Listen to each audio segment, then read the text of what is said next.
Bismillah. Istri saya seorang notaris, saya tidak mengizinkan saya untuk mengambil pekerjaan yang berkaitan dengan bank konvensional dan pinjam-meminjam lembaga ribawi. Karena saya pernah membaca salah satu yang dilaknat Allah adalah pencatat dan saksi perjanjian riba. Apakah pemahaman dan saya sudah tepat, Ustaz? Tayyib. Dan saya kira ini mewakili sebagian dari kegelisahan teman-teman yang mungkin bisa kita diskusikan pada malam hari ini. Baik, pertama, riba itu jelas dilarang. Ayat-ayat dan hadis-hadis tentang riba itu kuat menunjukkan larangan pada pekerjaan yang dimaksudkan. Alhamdulillah. Sebentar. Hadis Muslim nomor hadis 1402 juga 1389. Man dalla ala khairin falau ajruhu mithla fa'ilihi min ghairi an yankusa min ajri syai'. Siapa yang menunjukkan, memfasilitasi, membantu pada kebaikan, dia akan mendapat pahala yang sama dengan yang mengerjakan tanpa dikurangi sedikit pun. Ya, Masya Allah. Mudah-mudahan pahala yang menghapus sama dengan menulis ya. Baik. Ya, sementara saya tidak menulis dulu, fokus ini. Pertama, ayat-ayat dan hadis yang berbicara tentang riba, semua sepakat menuju pada satu kesimpulan yang sama. Haram riba. Ya, kalau bicara tentang riba jelas haram. Quran surah kedua misalnya Al-Baqarah ayat 275. Paling kanan sebelah atas. Quran surah kedua ayat 275. Menyerupakan orang pelaku riba dengan orang yang sedang kesurupan. Artinya ada yang salah dalam dirinya. Bukankah orang kesurupan itu banyak salahnya? Kata-katanya meracau, tindakannya kacau dan sebagainya. Itu bahasa kiasan. Seakan-akan orang riba itu banyak salah dalam dirinya. Makannya salah, gerakannya salah, macam-macamnya salah. Karena ingat, kalau sesuatu yang haram masuk ke dalam diri seseorang, menyebar lewat darah, maka semuanya ini akan punya konsekuensi yang tidak mudah. Satu, dia akan menutup pintu-pintu kebaikan dalam dirinya. Misal, masuk ke telinga, Quran surah ke-6 ayat 25. Wa fi adhanihim waqra, di telinganya akan berbentuk sumbatan. Menyumbat, bukan gak bisa dengar. Karena yang haram, yang jelek itu nutup, yang baik ketutup. Jelek lawannya baik. Kalau yang jelek masuk, yang baik gak akan masuk, Pak. Orang yang kata-katanya buruk, maka dia sulit mengatakan kosakata yang baik. Sama dengan orang yang terbiasa berkata yang baik, maka dia sulit menemukan kosakata yang buruk. Karena itu ketika yang buruk masuk ke dalam diri, beredar kemudian dengan darah, jadi daging menutup pintu kebaikan. Makanya jangan heran, orang-orang yang kemudian tertutup pendengarannya untuk mendengarkan kebaikan, kalau yang jelek-jelek cepat masuk. Tapi yang baik susah. Bahkan rumahnya di sini, ini masjid, jaraknya cuma 5 meter. Speaker masjid ke rumahnya begini. Adzan berkumandang, Allahu Akbar, gak kedengaran. Sementara yang 500 meter bahkan 5 kilo, itu sebelum waktunya adzan sudah datang. Dengan kakinya dia melangkah, ini sepeda ada, mobil ada, segalanya ada. Tinggal jalan kaki, gak tembus. As-salatu khairum minan naum, terbalik ke telinganya, an-naumu khairum minas salah. Ya, ini poinnya. Masuk ke mata jadi bahaya. Orang yang terbiasa makan yang haram, kemudian itu jadi darah, mengalir, jadi daging, menghambat ke matanya, maka di matanya ada penutup. Maka turun Quran surah kedua ayat ke-7. Paling kanan agak sedikit ke atas. Khatamallahu ala qulubihim wa ala sam'ihim wa ala absarihim ghishawa. Di matanya ada penghalang. Sehingga dia nggak bisa bedakan mana sesuatu yang baik, mana yang tidak baik. Masuk ke tangan, ini sentuhannya nggak baik. Sudah senang dengan yang haram. Kalau yang haram sudah menguasai dirinya, maka yang halal-halal akan cenderung terhindari. Istri yang halal sudah tidak dipandang lagi. Suami yang halal sudah tidak peka lagi. Anak yang halal sudah tidak disenangi lagi. Semua akan tergerak pada kepentingan-kepentingan yang haram. Seperti minyak tidak bersatu dengan air, maka haram pun tidak akan pernah bersatu dengan halal. Karena itu Allah katakan, pelaku riba itu cenderung punya masalah dalam hidupnya seperti orang yang kesurupan, dikerjai oleh setan.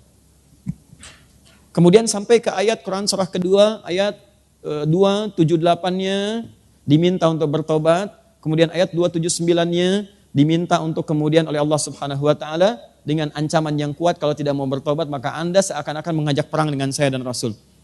Maaf ya Bu ya, Pak ya. Anda dengan manusia saja kalau orang kuat sulit untuk mengalahkannya. Sekarang pengen ngajak perang dengan Allah. Maaf, kalau Anda punya masalah dengan manusia, saya punya masalah dengan orang Bandung, saya pindah ke Jakarta. Saya punya masalah dengan orang Indonesia, saya pindah ke Malaysia. Saya punya masalah dengan orang Asia, saya pindah ke Eropa. Tapi Anda punya masalah dengan Allah, mau lari kemana? Itu poinnya. Maka saya belum bicara tentang hukum, saya ingin bicara pertama tentang riba. Riba itu jelas haram. Riba sama dengan haram. Tahan? Maka segala unsur yang terkait dengan riba, semua keterangannya lewat hadis Nabi SAW. Baik pelakunya, baik pemberinya, baik pencatatnya, baik saksinya, dia dilaknat oleh Allah Subhanahu wa taala dan Rasulnya, tetap mendapatkan hukuman yang sama, haram. Pelaku, pemberi yang menerima, saksi, bahkan pencatat, fasilitator. Awas, saya belum bicara tentang profesi, saya bicara tentang riba. Jadi kalau ada orang mengerjakan kemudian riba, ya, bahkan saat ada alternatif yang lain dia paksakan untuk mengerjakan riba, maka dia masuk dalam kategori ini. Haram sama dengan dosa. Laknat, kalau sudah ada laknat, resikonya tidak mudah. Laknat itu resikonya paling dahsyat itu neraka jahanam. Baik, ibu tahu neraka yang paling ringan? Tadi kalau Bapak baca Quran, naik sedikit ke ayat 56-nya, An-Nisa 56 itu neraka yang paling ringan. Paling kanan sebelah atas. Innal ladzina kafaru bi ayatina sawfa nuslihim nara. Orang-orang yang sulit diingatkan oleh kami melakukan dosa-dosa, tapi dosanya yang standar, yang biasa-biasa, itu dosa juga. Kemudian dia kerjakan itu melewati amal solehnya kemudian turun, amal salahnya naik. Masuk dia ke neraka yang paling ringan, sawfa nuslihim nara. Kami tarik ubun-ubunnya. Nusli itu dicelupkan seperti bikin teh celup. Pernah bikin teh celup? Ya nanti coba ke ruang makan, ambil celupan, masukkan. Teh celup itu kan celupkan, angkat ya. Nah, nanti ada orang ditarik ubun-ubunnya dicelupkan ke neraka. Kullama nadijat juluduhum, setiap dicelupkan hancur semua tubuh dan kulit-kulitnya. Kenapa kulitnya disebutkan? Karena kulit indera perasa yang paling kuat. Jadi kalau ada orang dipukul kena kulit atau dicambuk kena kulit, cambukan pertama pasti sakit luar biasa. Karena kulitnya masih ada. Selanjutnya cambuk. Ketika mengelupas akan berkurang rasa sakitnya. Makanya kata Allah, ketika kami celupkan hancur dengan kulitnya, kemudian baddalnahum juludan ghairaha, kami angkat, kami sembuhkan lagi sehingga kulitnya tumbuh lagi. Liyadzuqul adzab, supaya merasakan azab seperti serupa tadi. Tidak berkurang sakitnya. Itu sekali celup, Pak, satu harinya sama dengan 1000 tahun. Satu detiknya sama dengan 48 hari. Kalau mau coba silakan aja. Ini yang paling ringan. Nah, orang yang dilaknat oleh Allah, itu muara paling dahsyatnya jahanam. Neraka jahanam. Dari mana taunya? Buka Quran misalnya, teman-teman sekalian, An-Nisa, Quran surah keempat, dari ayat 92 sampai 93. Begitu masuk 93, Allah menerangkan tentang pembunuhan berencana. Lihat kalimatnya. Wa may yaqtul mu'minan muta'ammida. Siapa yang sengaja merencanakan pembunuhan, apalagi kemudian menimpa satu orang beriman, fajazauhu jahannam, maka balasannya neraka jahanam. Perhatikan, wa ghadiballahu alaihi, Allah murka kepadanya, wa la'anahu, dan dilaknat oleh Allah. Laknat disandingkan dengan neraka jahanam di ayat ini. Ya, jangan lihat contoh kasus pembunuhannya. Lihat kemudian pengertian hukumannya. Kata Allah, masuk neraka jahanam, kemudian dibenci oleh Allah, dimurkai, kemudian mendapatkan laknat. Di laknat itu ketika turun dari Allah, maka muaranya bersamaan dengan neraka jahanam. Lihat persamaannya. Nah, sekarang dalam kasus riba ini, orang yang sengaja mengerjakan riba maka akan dilaknat oleh Allah. Maka saat kembali kemudian kepada Allah, kalau dia tidak bertobat, maka muaranya neraka jahanam. Karena itu hati-hati kalau Anda ikut taklim dan sebagainya, mengajak kepada melukai orang lain, apalagi sampai kemudian mengeksekusi orang, bom sana, bom sini, awas dengan ketentuan yang menyalahi syariat, maka hati-hati. Tidak ada satupun orang beriman yang bercita-cita masuk neraka jahanam. Saya saat terjadi bom di Jalan Tamrin itu, Bu, saya sedang di Lampung, Pak. Kejadian langsung saya ditanya, Ustadz, apakah bom di Jalan Tamrin termasuk jihad fisabilillah? Saya jawab, Pak, sependek pengetahuan saya, jihad fisabilillah itu jihad di jalan Allah, bukan di Jalan Tamrin.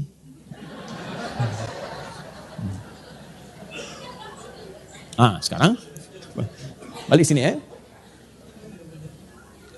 Lihat sini, fokus. Ini baru riba. Saya mau terangkan hukum dosa dulu.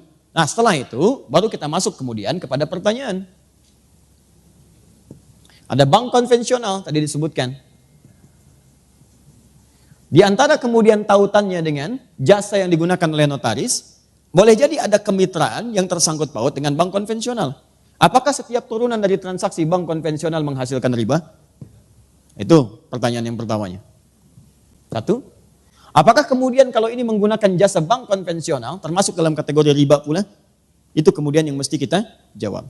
Nah, teman-teman sekalian, sekarang saya terangkan sedikit saja tentang hukum. Nanti saya masuk ke Fatwa MUI nomor 1 tahun 2004, ditandatangan tanggal 5 Dzulhijjah tahun 1424, ya bersamaan dengan tanggal 24 Januari tahun kemudian 2004, ya. Jadi setahun sebelum didirikannya INI. Sini. Tangan, fokus ini. Pertama, lihat sini. Riba sama dengan haram. Haram itu hukum, ada 5 hukum dalam Islam di usul fikih. 1 haram, kedua kemudian ada halal, ketiga ada mubah, keempat ada sunnah, kelima ada makruh.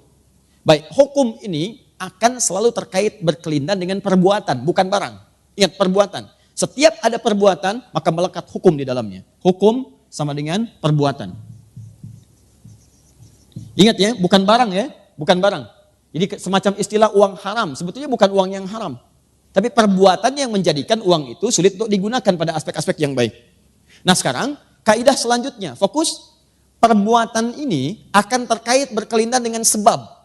Dalam usul fikih disebut dengan ilat namanya. Kaidahnya berbunyi, gak usah dihafal, yang penting paham. Al-hukmu yaduru ma'a illatihi. Al-hukmu yaduru ma'a illatihi. Hukum itu terkait dengan perbuatan yang terkait berkelindan dengan sebabnya. Apa sebab perbuatan itu yang menyebabkan ia dihukumi dengan 5 hukum tadi? Tahan. Ya, sampai sini gak apa-apa, masih remang-remang, gak ada masalah. Hukum terkait dengan perbuatan.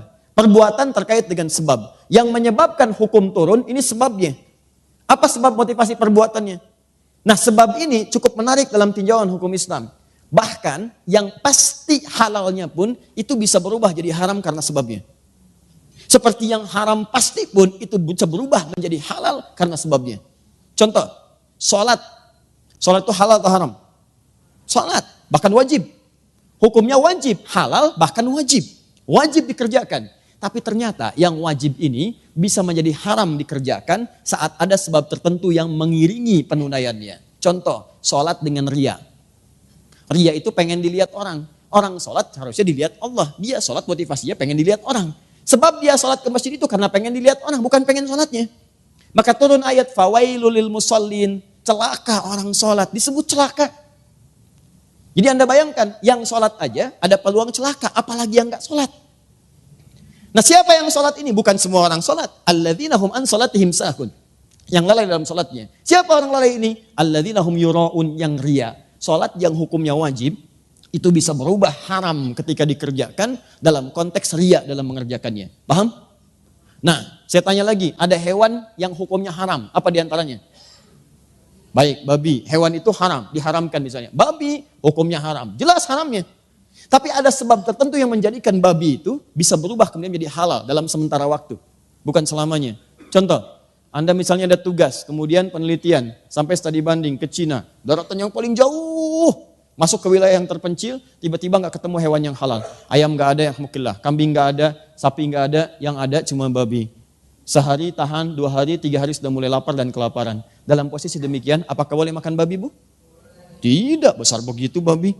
Tidak bisa. Yang boleh makan daging babi, setelah itu dipotong dulu, dimasak dulu. Babi kan besar, bagaimana bisa dimakan? Ya. Nah, lihat sini. Tahan. Fokus ini. Jadi, ambil sebagian dagingnya, kemudian dia mulai dibersihkan, dia dimasak dengan baik dan sebagainya. Dari saat itu dia menjadi halal. Lihat, halal untuk dimakan untuk menutupi rasa lapar saja, bukan untuk dinikmati. Bukan untuk dinikmati. Ya, jadi sifatnya sementara. Perhatikan baik-baik ya. Semua yang berhukum tetap ketika ada sebab tertentu pasti sementara sifatnya. Ya, ini siap, lihat baik-baik. Ini hukumnya haram. Karena ada sebab tertentu, maka dia sementara menjadi halal. Sampai hilang sebabnya itu. Begitu Anda kemudian menemukan ayam, maka babi sudah tidak halal lagi. Tinggalkan babi. Sekarang yang dimakan apa? Bukan ayam besar begitu, daging ayam yang dimakan. Ya, Anda sembelih dulu, kemudian potong itu, masak dengan baik, baru dimakan. Babi tinggalkan, maka hukum halal bagi babi pada satu yang sementara sudah tidak berlaku lagi. Sekarang maaf, sampai sini paham gak? Kalau sudah paham, pemahaman ini secara simpel saja, mari kita terapkan dalam pertanyaan tadi. Lihat baik-baik, riba jelas haramnya.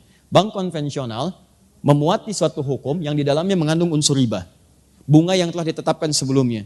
Kemudian dia bisa bertambah. Bahkan lebih fatal daripada jahiliyah. Saat jahiliyah itu jatuh tempo, baru kemudian kalau tidak bisa bayar bunga berlaku. Bank konvensional sebelum jatuh tempo sudah dituliskan. Sekian. Bahkan dia bisa bertambah. Itu jelas riba. Tahan sebentar. Nah, di sisi yang lain, ada fundamental ekonomi yang menentukan stabilitas dalam muamalah. Bahkan dalam sistem pemerintahan. Nah, sekarang pertanyaannya, lihat baik-baik. Kalau ekonomi tidak berlangsung dengan baik, maka syarat mendapatkan ketenangan dalam dunia pemerintahan, kata Al-Quran cuma 2. Itu yang paling utama. Dalam surat Al-Quraish, li'ila fi Quraishin, ila fihim rihlata syita iwas-sayf, falyabudu rabb hadzal bait, alladzi at'amahum min ju'. 1, wa amanahum min khauf. At'amahum min ju' itu stabilitas ekonomi. Yang kedua, wa amanahum min khauf, stabilitas politik. Kalau dua terganggu, maka akan menjadikan goncangan dalam pemerintahan. Ekonomi kuat tapi politik gak bagus, goncang. Maaf, politik kuat tapi ekonomi gak bagus, goncang. Yang jadi persoalan, transaksi-transaksi dalam kehidupan itu bagian dari putaran roda untuk menguatkan nilai perekonomian. Sekarang persoalannya, dalam dunia perekonomian kita ini, taruh ada terkait dengan jasa-jasa notaris. Maka digunakanlah kemudian kemitraan dengan bank. Pertanyaannya, bagaimana ketika saya menggunakan hukum ini sementara di dalamnya ada riba? Maka semua ulama sepakat termasuk dalam fatwa ulama nomor 1 tahun 2004 dari Majelis Ulama Indonesia, kalau dalam lingkar pekerjaan itu ada bank yang masih menggunakan nilai-nilai syariat, bank syariah dengan konsep syariah yang benar, ya dengan turunan-turunan yang benar, maka jelas solusinya. Ini yang digunakan sebagai fasilitator dan haram menggunakan yang ini. Tapi kalau fungsi ini tidak bisa menjangkau nilai-nilai transaksi yang sedang dikerjakan, pekerjaan yang sedang dilakukan, yang kalau kemudian tidak difasilitasi memberikan goncangan kepada nilai ekonomi atau menyebabkan madarat yang lebih kuat, maka keputusannya kemudian dituliskan, boleh ini digunakan, boleh sekali lagi ini digunakan dengan batasan sementara sambil mencari sistem yang kuat dan tetap untuk menjembatani dan memberikan fasilitator kepada apa yang sedang dikerjakan. Jadi kalau pertanyaan cepatnya, sepanjang bisa di-cover oleh bank-bank syariah dengan hukum yang benar, maka itu kemudian yang dipilih. Tapi kalau itu tidak bisa di-cover, bahkan memberikan madarat yang lebih besar, maka Anda boleh menggunakan bank konvensional dengan tujuan menggunakan sementara sebagai jembatan untuk menyelesaikan persoalan dan untuk mencari yang lebih baik lagi ke depan. Bahkan sekarang ada formulasi yang bagus. Saya sudah bertemu dengan beberapa pejabat bank di konvensional untuk mengarahkan pada nilai-nilai syariah. Walaupun akadnya kemudian teman-teman sekalian dibentuk dengan form-form yang sifatnya konvensional. Tapi nilainya bisa ditawar di situ. Misal, ada teman-teman yang ingin membuka tempat hunian. Dia mau bikin KPR. Ya, ke bank syariah, marginnya terlampau tinggi. Di bank konvensional diberikan margin sekian. Tapi persoalannya, suku bunganya tidak tetap, dia berubah. Maka apa yang ditawarkan? Dibawalah konsep syariah dengan akad yang berbeda, tapi tidak juga merugikan kemudian konsep yang ada di bank itu. Yang telah Anda tetapkan misalnya 3% ini, bagaimana kalau dibagi dengan hukum seperti ini? Jadi bank itu tetap dapat 3% juga. Tapi kaidahnya ditukar, akadnya menggunakan akad Islam. Ya, jadi bukan mengganti jubah, bukan. Jadi poinnya adalah, ini yang kami lakukan, Anda beli dulu ini. Beli ini kami berikan kemudian nilai kesepakatannya, selama 3% tadi, kita robah dulu, akadnya jadikan sebagai penjualan.